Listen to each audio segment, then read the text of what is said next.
Neytron yulduzi bu koinotdagi eng dahshatli va ayni paytda eng hayratlanarli jismlardan biridir. Tasavvur qiling, o'ta ulkan supergigant yulduz o'z umrini yakunlab supernova bo'lib portlaydi. Uning yadrosi esa o'z og'irligi ostida shunchalik qattiq siqiladiki, natijada oq mitti yulduzdan ham zichroq bo'lgan atom yadrosidek jism paydo bo'ladi. Yaxshilab joylashib olinglar, bugun neytron yulduzi nima va u qanday xususiyatlarga ega ekanligini ko'rib chiqamiz. Neytron yulduzlari bu astronomlar teleskopda ko'rishlaridan oldin olimlar qog'ozda kashf qilgan noyob koinot jismlaridir. Hali neytron zarrachasining o'zi kashf qilinmasdanoq mashhur sovet olimi Lev Landau 1931-yilda kvant qonunlarining buzilishini modda nihoyatda zichlashib, atom yadrolari bir-biriga yopishib, bitta ulkan yadroga aylanganda kuzatishimiz mumkin deb ta'kidlagan edi. 1933-yilda esa astronomlar Walter Bade va Fritz Zwicky birinchi bo'lib neytron yulduzlari supernova portlashdan keyin paydo bo'ladi deb aytishdi. Lekin hisob-kitoblar shuni ko'rsatardiki, bu yulduzlar juda xira bo'lib, o'sha paytdagi teleskoplar ularni ko'rishga ojizlik qilardi. Natijada bu guruh yulduzlarga qiziqish faqat 1960-yillarga kelib kuchaydi. Astronomlar ularni rentgen nurlarida qidirayotgan bir vaqtda ular radioto'lqinlar orasida topildi. 1967-yilda talaba Jocelyn Bell muntazam radio signallarini yuboruvchi sirli obyektlarni aniqladi. Tez orada ular pulsarlar deb nom oldi. 1968-yilda esa Thomas Gold bu aylanayotgan kosmik mayoq va olimlar izlagan neytron yulduzi ekanligini isbotladi. PCR B1919+21 insoniyat tarixidagi birinchi rasman ochilgan neytron yulduzi bo'ldi. Neytron yulduzining hayoti massasi Quyoshimizdan kamida 8 barobar katta bo'lgan ulkan yulduzdan boshlanadi. Bu gigant yulduzning qa'rida termoyadro yoqilg'isi tugab, uning markazi temirga to'lib qolganda haqiqiy kosmik drama boshlanadi.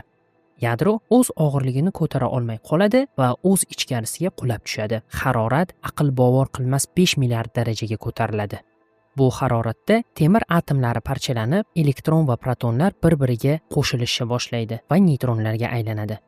Bu jarayonda ajralib chiqqan modda oqimi yulduzni tashqi qavatini koinotga uloqtirib yuboradi va supernova portlashi sodir bo'ladi. Portlashdan so'ng o'rtada o'ta zich neytron yulduzi qoladi. Lekin agar qolgan qismning og'irligi Quyoshdan 3 barobar katta bo'lsa, hech qanday kuch uni ushlab tura olmaydi. Natijada yulduz o'z ichkarisiga qulab tushadi va eng qo'rqinchli jismga, qora tuynukka aylanadi. Dalil sifatida esa hozirgacha fanga ma'lum bo'lgan eng og'ir neytron yulduzi PCR J0952 ni keltirishimiz mumkin. Uning vazni Quyoshnikidan 2,35 barobar og'irdir. Yulduz o'z ichiga qulaganda yana bitta fizik jarayon yuz beradi. Uning hajmi keskin kichragani sababli aylanish tezligi nihoyatda oshib ketadi. Oqibatda yangi tug'ilgan neytron yulduzi o'z o'qi atrofida soniyasiga yuzlab marta aylanishi mumkin. Hozirgi kunda biz bilgan eng tez aylanuvchi rekordchi yulduz PCR J1748 dir. U 1 soniyada 716 marta aylanadi. Bu daqiqasiga deyarli 43,000 marta deganidir. Uning sirtidagi tezlik shunchalik yuqoriki, u yorug'lik tezligining chorak qismiga teng. Yangi tug'ilgan neytron yulduzining harorati esa 10 million darajaga yetishi mumkin va u vaqt o'tgani sari sekin-asta soviydi, chunki yulduz ichida yangi termoyadro reaksiyasi uchun yoqilg'i yo'q. Lekin oradan 1 million yil o'tsa ham bu yulduzlar 1 million daraja issiqlikda yonib tura oladi. RxJ1856 neytron yulduzining harorati hozir ham 434 ming darajani tashkil etadi. Taqqoslash uchun bizning Quyoshimizning sirti bor yo'g'i 6000 darajaga ham yetmaydi. Neytron yulduzining gravitatsiyasi esa, ya'ni tortishish kuchi shunchalik kattaki, u Yernikidan 100 milliard barobar kuchliroqdir. Bu yulduz sirtidan qochib qutulish uchun yorug'lik tezligining yarmidan ko'ra ko'proq tezlik zarur. Agar biron bir jism unga yaqinlashsa, tortishish kuchidagi farq tufayli u shafqatsizlarcha cho'zilib, spagettiga aylanib ketadi. Bu koinotdagi eng ekstremal va gravitatsion kuchli obyektlardan biridir. Neytron yulduzining zichligi shunchalik kattaki, undan olingan bir choy qoshiq moddaning og'irligi 5,5 milliard tonnadan oshadi. Agar butun Yer sayyorasini neytron yulduzi zichligiga sig'sak, u diametri bor yo'g'i 305 metr keladigan sharga aylanib qolardi. Ilmiy ommabop asarlarda neytron yulduzlarini ko'pincha makroskopik atom yadrosi, ya'ni ulkan atom yadrosi deb ta'riflashadi. ikkalasi ham nukleonlardan tuzilgan va zichlik jihatdan bir-biriga juda yaqin tursa ham, ammo boshqa jihatdan ular butunlay farq qiladi. Haqiqatdan atom yadrosi ham, neutron yulduzi ham nukleonlardan tuzilgan va zichligi jihatdan bir-biriga juda yaqin tursa ham, ammo ular butunlay boshqa obyektlardir. Atom yadrosini kuchli o'zaro ta'sir birlashtirib turadi. Neutron yulduzini esa gravitatsiya kuchlari birlashtiradi. Yana bitta muhim farq shundaki, atom yadrosining zichligi hamma joyda bir xil bo'ladi. Neutron yulduzi esa olimlarning bashoratiga ko'ra xuddi qatlama non kabi har xil tarkib va zichlikdagi bir necha qavatlardan iborat bo'ladi. Neutron yulduzining ichki tuzilishi bu hozircha asosan matematik modellar mahsulidir. Lekin bizda uning sirlarini ochish uchun yana bir ajoyib usul bor. Bu astroseysmologiya nomini olgan. Xuddi yerdagi zilzilalarni o'rganib, sayyoramiz ichini ko'rganimizdek, olimlar yulduzning tebranishlarini kuzatish orqali uning yuragida nimalar sodir bo'layotganini bilib olishlari mumkin. Hozirgi modellarga ko'ra, yulduz sirti xuddi elektronlar dengizda suzib yurgan atom yadrolaridan iborat qattiq panjaraga o'xshaydi. Bu qatlam tuzilishi haroratga bog'liq. Agar yulduz yosh va o'ta qaynoq bo'lsa, uning sirti suyuq okean holatida bo'ladi. Sovigan yulduzlarda esa bu sir qattiq holatga o'tishi mumkin.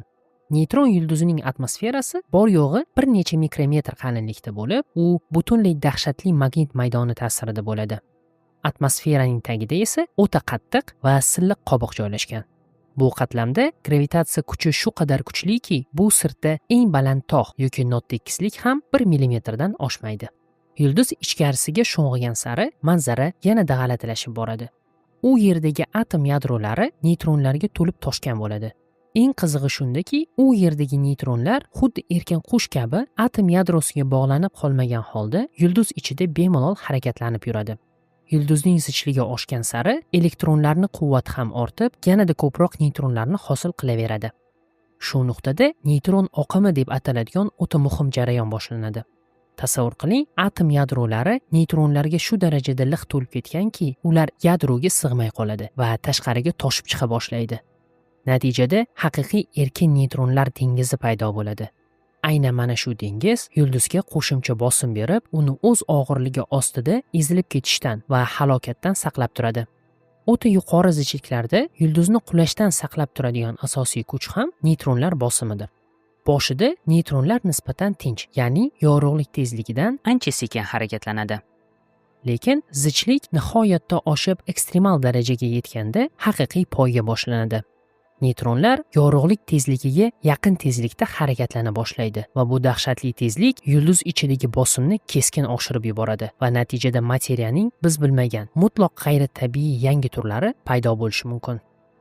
Neutron yulduzining eng qiziq qismi uning ichki qobig'idir. Bu yerda gravitatsiya kuchi atom yadrolarini nihoyatda kuchli siqib, kichraytirib tashlaydi.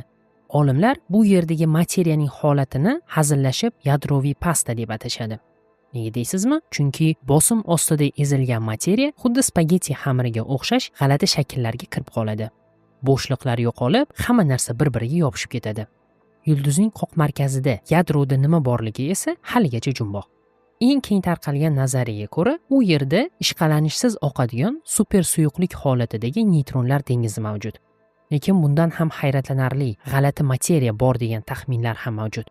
U yerda bosim shunchalik kuchliki, hatto neutronlar ham parchalanib, g'alati kvarklar, pion va kaunlar kabi ekzotik zarrachalarga aylanib ketishi mumkin. Bu shunday joy bo'lishi mumkinki, u yerda biz bilgan fizika qonunlari o'z kuchini yo'qotishi mumkin. Hozirgi kunda bizga ma'lum bo'lgan neutron yulduzlarining soni 3200 tadan oshadi. Ular asosan somon yo'li va Magellan bulutlarida yashirinib yotibdi va ko'pchiligi radiopulsarlar sifatida aniqlangan.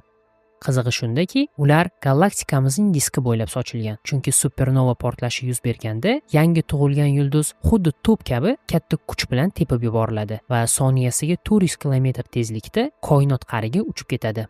Bizning somon yo'li galaktikamizda umumiy qancha neutron yulduzi bor deb o'ylaysiz? Hisob-kitoblarga ko'ra, bu son taxminan 1 milliardni tashkil etishi kerak. Lekin muammo shundaki, ularning ko'pchiligi allaqachon sovib bo'lgan va deyarli nur sochmaydi. Ular xuddi qorong'ulikdagi ko'rinmas arvohlarga o'xshaydi. Biz odatda faqat baqiroq pulsarlarni yoki o'z juftiga ega yulduzlarni ko'ra olamiz xolos. lekin fan bir joyda turmaydi. 90-yillarda Hubble teleskopi RxJ1856 nomli neytron yulduzini topib oldi. U hech qanday signal bermas, faqatgina o'zining issiqlik nuri bilan ko'rinardi.